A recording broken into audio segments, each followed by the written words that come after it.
Let's take you to Canberra now, where the Agriculture Minister, David Littleproud, has attacked Coles rather strongly over its drought relief milk levy promotion, calling it an empty media stunt. And the Minister joins us now. David Littleproud, good morning to you. Good morning, Michael. Great to be with you, mate. Good, yeah. So why is this 30 cent a litre effort, seemingly done for the right reasons, a media stunt in your view? Well, look, Coles in particular made much fanfare about this extra 10 cents a levy that they're putting for drought-stricken dairy farmers, and also because of the structural changes that need to happen within the industry. And the reality is they've kept it very narrow. They've kept it to 3 litre milk.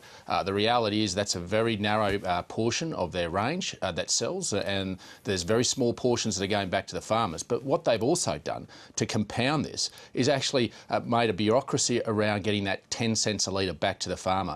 They've actually now asked the farmer to apply for it. What Woolworths did was they've actually handed it back to the processor, because the processors are the ones that pick up the milk. They're the ones that know where the milk comes from, and they've let the processor put the 10 cents back in the farmer's pocket.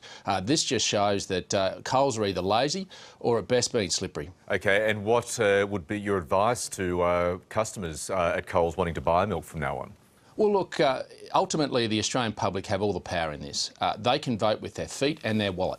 They can not go into these supermarkets to start with and go to independent grocers, but if they do decide to go into the major supermarkets, they can look for branded milk and buy branded milk, because the $1 a litre milk is putting downward pressure on returns to dairy farmers. That's the reality of it, and we need to make sure that the consumer understands their power in this. And we shouldn't just be hitting at the big two. There's a big German out there, Aldi. They've done bugger all. They've done nothing. They won't even come to the party and help the dairy industry at all.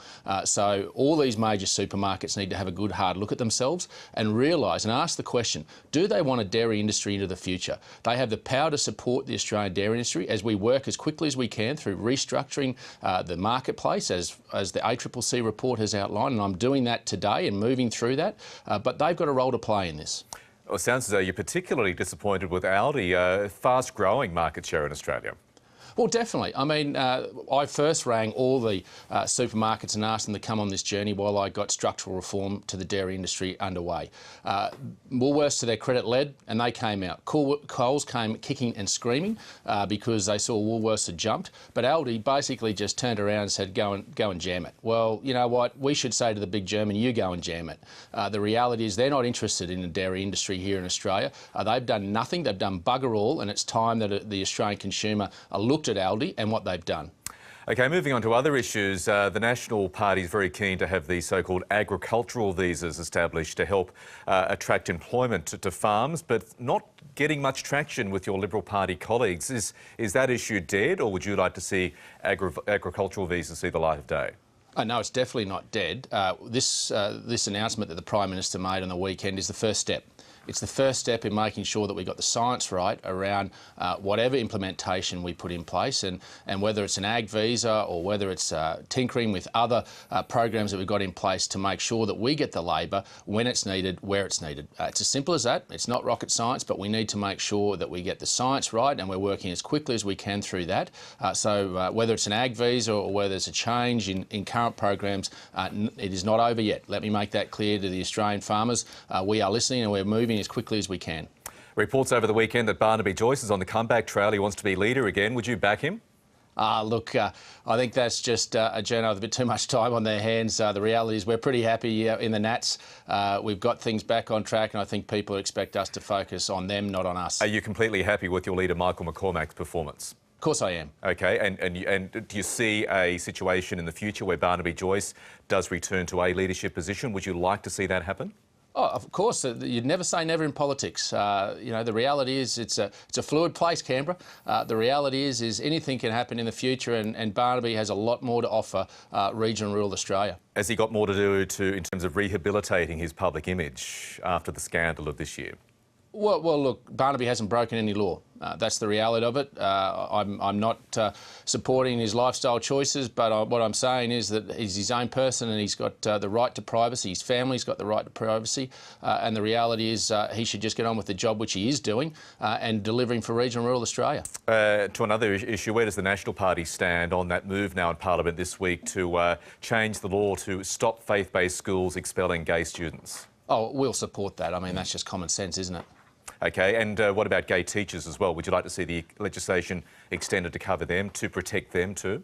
Well, look, we're going to work through that report. I haven't seen the report yet, but we'll work through that. I think there's merit in that, but obviously I haven't seen the detail of the report, and we'll obviously carefully and methodically work through it to make sure we get the balance right. But, you know, I don't think anyone should be upset about that. OK, and finally, 2 opinion polls out this morning. A slight, ever so slight improvement for the government on News Poll, but going the other way on Ipsos. Both polls show the government will be crushed at any election held anytime soon. Scott Morrison and Michael McCormack certainly have their work cut out for them, don't they?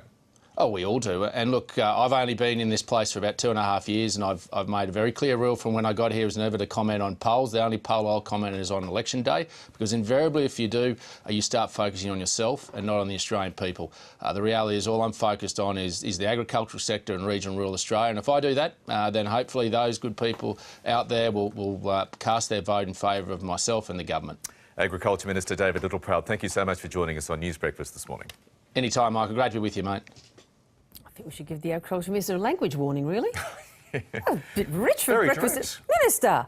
But then again, we complain about politicians with wishy-washy language, and then we have a politician coming out using very direct language. Yes, very direct language. Very direct language. What's not to like about that? A great deal. We will get onto Aldi, of course, for some comment on what, jamming it and things? On that very, very strong language. But it's a politician speaking his mind, and in my humble opinion, there should be more of them out there.